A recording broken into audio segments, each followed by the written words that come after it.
Hello everyone, this is Dian Dayag from the northern tip of the Philippines, Apari, Cagayan. I am a hotelier, restaurateur, a private pilot, and an adventure rider. I'm also a public servant. I'm a counselor in Apari, Cagayan. Before I entered public service, I am into business. I own Hotel Dian Apari. It's a biker's destination in the northern tip of the Philippines, Apari, Cagayan. And I'm focused in the food and beverage industry. I also took up Masters in Business Administration and now currently taken up Masters in Public Administration. My passion for motorcycles started at a very young age. When I was 6 years old, I was influenced by my father, who's also into motorcycles during that time. That hobby turned into my passion. I've tried riding in the different parts of the world, such as the USA. In the US, I used to ride a Buell and a Harley Davidson. Meron ako in-attendan dyan na event which is called Babes Ride Out. I have a tattoo here. Binigay nila sa akin to, the Litas of Baltimore Babes Ride Out. It's a 3 days, 2 nights camp out in the lower Catskill Mountains of New York. So I rode all the way from Virginia to Pennsylvania, Delaware to New York. Passing through Washington, D.C. also. That's just one of the rides. I've tried riding in Europe. BMW Motorrad Days 2019 and 2022, I guess. Yeah, so Germany naman po yun. So the first one was from Croatia to Slovenia, Slovakia, Czech Republic, Vienna, Austria, Budapest, Hungary, tapos going to Germany. And then, there's another ride, Europe din. Dumaan naman kami sa Stelvio Pass. Yun yung maraming hairpin turns. Nakapag-ride na rin ako na New Zealand. Nag-land kami sa Christchurch. Tapos, saka kami pumunta ng Lake Tekapo. Tapos, pumunta kami dun sa mountain. Nag-chopper pa nga kami papunta dun sa tip of the mountain. I have photos together with my father and si Senator Xavier Hercito. Kasama din natin dyan. Mga kasama nating kaibigan sa pagbumotorsiklo. Also, meron pa, India. This is one of the most epic ride that I've done. It's the Himalayan ride. That was a 19-day ride. We made history by being the first Filipinos to ride the highest motorable pass in the world at 18,380 feet. Taas po yun eh. Almost kasing taas na yun ng lipad ng mga aeroplano. And it's nerve-wracking, death-defying. And during that time, 2017, hindi pa po ganun kaayos yung kalsada. Ngayon kasi meron ng marami ng tour groups. Ang ginamit naman namin ng motorcycle doon was a Royal Enfield Himalayan 400cc. Yun the first one, yung carbureted pa siya. Ngayon kasi EFI na yung mga Himalayan na Royal Enfield. So, we made history. They gave us a History Maker Award. Wala naman po kami ibang goal doon sa pag-akyat namin ng Himalayan Mountains. Isa lang po. Ilagay po natin yung watawat ng bansang Pilipinas para ipakita po natin sa ibang parte rin ng mundo na kaya rin ng mga Pilipino. So, dito naman sa Philippines, syempre, marami tayong sinusuportahan dyan. Syempre, number 1 dyan yung Philippine Loop. And then, bata pa ako, nag-ride na kami ng mga long ride up to, galing kami dito sa Apari. So, from Apari, going to Manila. From Manila to Matnog, sinasakay namin sa Roro, punta kami ng Allen, tapos Bicol, Samar, Leyte. Ayan yung mga pinupuntahan namin. Riding a Harley Davidson kasama yung Hug. Tapos nagkaroon din kami ng TV show before called Pinay Cruisers, directed by Direct Butch Ligue. He's also a rider. 3 female riders kami on big bikes riding around the Philippines, featuring different tourist spots and tourist attractions in the country.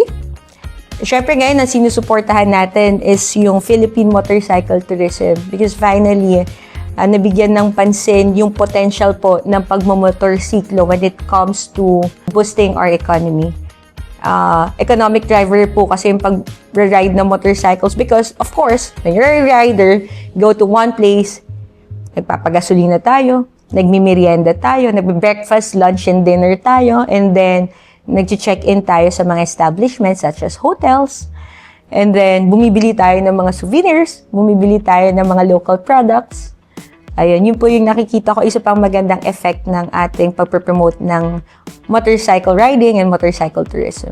Ang nag-i-effect po kasi sa akin ng motorcycle riding, hindi lang po kami basta nagmomotorsiklo sa kalsada. Hindi lang kami basta nagpropromote ng turismo. In every club po, sometimes meron pong advocacy yan.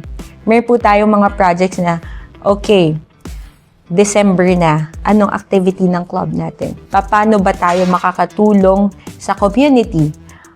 For example po, nagkakaroon ng mga hindi inaasahan na typhoons. Kapag may mga brothers tayo or mga kaibigan tayo sa ibang lugar na naapektuhan ng mga, halimbawa, ng bagyo, andyan po yung community, the motorcycling community, nagtutulong-tulungan po yan, nagpapadala tayo ng mga, kung ano pang pwede natin ipadala, relief goods, ng mga fundraising activities, gumagawa po ng fundraising activities para makatulong po tayo sa community.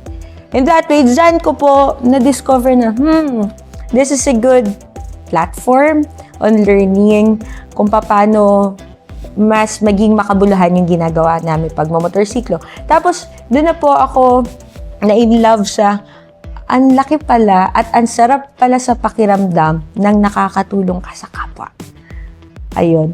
So, mas nag-expose po ako sa tao. Kasi dahil president ka ng isang club, pupunta kayo sa isang town, pupunta kayo sa isang barangay, tapos makikita mo may dala-dala kayong pangtulong sa kanila. Kung medical mission man yan, feeding program man yan, gift-giving man yan, doon ko nakita na, ang sarap pala ng pakiramdam ng nakakatulong.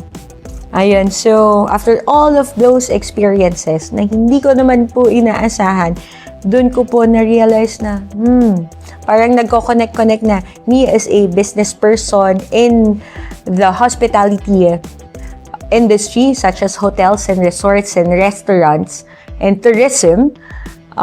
Tapos sa hobby ko po na pagmamotorsiklo at sa other passion ko pa po, flying airplanes, because I'm also a private pilot po, doon ko na-realize na maybe there's something else that I could do that could make an impact not only sa mga taong nakapaligid sa akin, but to the larger part of the community.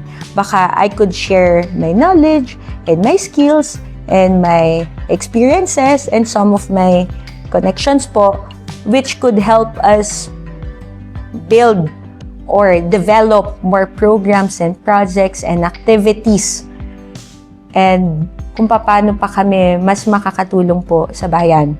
Ayun, so nag-connect po. And it all started by a simple riding a motorcycle. To all the riders, sa lahat po ng mga kaibigan natin dyan, sa mga nanonood po nitong video na to, we would like to invite you to come and visit yung dulo po ng Pilipinas na sinasabi nila. Minsan kinakanta pa to, mula Apari, ayun, hanggang Hulo. Ito po yun, taga dito po kami. We invite you to come and visit our humble town, the northern tip of the Philippines, Apari, Cagayan, the Aramang capital of the Philippines. Sana po, subukan nyo pong bisitahin ang dulo ng Pilipinas, Apari, Cagayan. Marami po kaming mga simpleng may offer sa inyo. Yung Aramang po natin na dito po. Ito po, ang Aramang capital of the Philippines. Yan po yung ginagawang bagoong. Dito nyo mabibili yung napakasarap na bagoong. Meron din po kaming mga shrimp powder. Meron din po kaming crispy shrimp. Yan po yung ginagawa nating okoy. And meron po tayong island, Fuga Island. Meron po tayong Cagayan River. At marami pa pong ibang pasyalan dito. Ang pinaka-best spot po dito na hindi nyo mahahanap sa ibang lugar. Apari, Cagayan is where the Cagayan River meets the Babuyan Channel. Ibig sabihin yung salt water at saka yung fresh water po, dito po nagmi-meet. So, at dun po sa lugar na yun, dun namin nahuhuli yung aramang. Subukan po ninyo. Once again, we are inviting everyone, bikers, cyclists, yung mga nag-road trip po, yung mga nagno-North Loop po, kilometer 582. Meron po kayong bahay dito. Meron po kayong pagsistayan dito. That is Hotel Dian Apari, the bikers destination in Cagayan North. Kilometer 582 Maharlika Highway, Apari, Cagayan. Also, to all the Philippine Loopers, pagka po nag-Philippine Loop kayo, remember, meron po kayong discount dito sa Hotel Dian Apari. And also, lahat po ng Philippine Loopers or bikers, kahit hindi nag-Philippine Loop, kahit yung galing ka lang dyan sa malapit, pumunta ka dito, you'll get a rider's certificate. Dito po yan nakukuha sa front desk sa lobby po ng Hotel Dian Apari. Once again, this is Councilor Dian Dayag for All About Wheels Manila.